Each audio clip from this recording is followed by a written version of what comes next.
you don't have money, you can't fulfill destiny. You didn't hear me?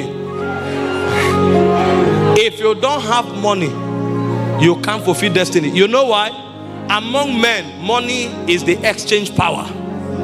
And if you don't have that power of exchange, you may have the best ideas. It will remain in you until you go out of this world.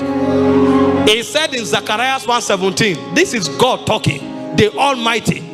He said, my kingdom through prosperity shall yet be spread abroad. I thought you are God. You can just sit down and say, China, hear the gospel, and the gospel will enter China. No, sir. For the gospel to enter China, people that have capacity, that have means, we have to come on the corridor. Some of them will talk to the powers that be for the door to open, and some of them will sponsor the gospel. Somebody said salvation is free, but the gospel is not cheap. There is a price for advancing the gospel. I stood up and said, we are going to win 5 million souls, because God told me. When they gave me the budget for the first crusade, out of zeal and passion, I say every week we'll be running a crusade until we hit that target. We are about to take the world by storm. They now gave me the budget for one crusade. If it's a 3 days crusade, it's 4.5 million. When I multiplied it by 10 weeks, that's 45 million. So in 2 months and 2 weeks, we are going to cough out at least 50 million to run 10 crusades. And now went back and started thanking God for Reinhard Bonke.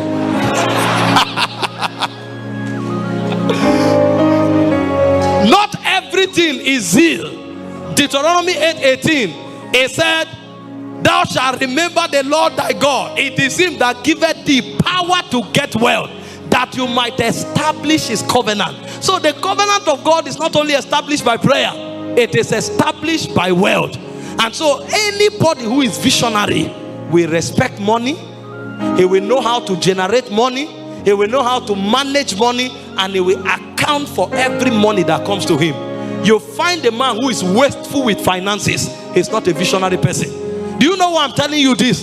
This is a new generation emerging. They think everything there is about changing the world is kapaka, rakaba, shababa, and they are praying in tongues with a lot of arrogance and say, we will take this world, ikaka, ibaka. By the time you pray for 5 years, you will sit down and ask the fathers, what did you know? Today when you talk about money, they say all these fake pastors, and well, every time money. There's such a thing called the whole counsel of God.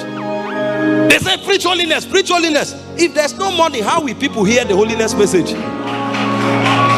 Is it not microphone you use to preach the holiness message? Is it not on the media you put the holiness message? Is it angels that load data there? The speakers and the amplifiers that transmit the holiness message, how does it get there? You just see people who have no idea, the devil using them to attack what God is doing, coming to talk, and gullible Christians will come and be supporting them. Yes, so all these pastors talking prosperity. Prosperity is as important as holiness. The only problem you have is when you preach prosperity alone, then you can make people become carnal and pursuers of money. But for you to say, don't preach money, don't preach, you are joking. You don't know the ABCs of vision.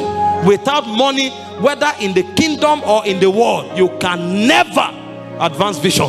Go and find out how much is spent on the Premier League.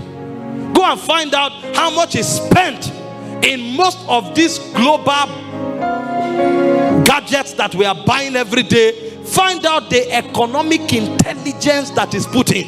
Let me tell you something. If you want to succeed as a pastor, you must understand the covenant of money, and you must also understand the economics of finances.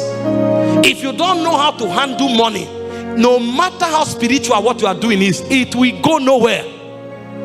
And then for those of you who are operating in the secular space, you even need it more. Every coin coming to your hands must be accounted for, and you must open many streams of income so that economically speaking you are in charge. If this factor is not rooted in your vision, that vision will go nowhere.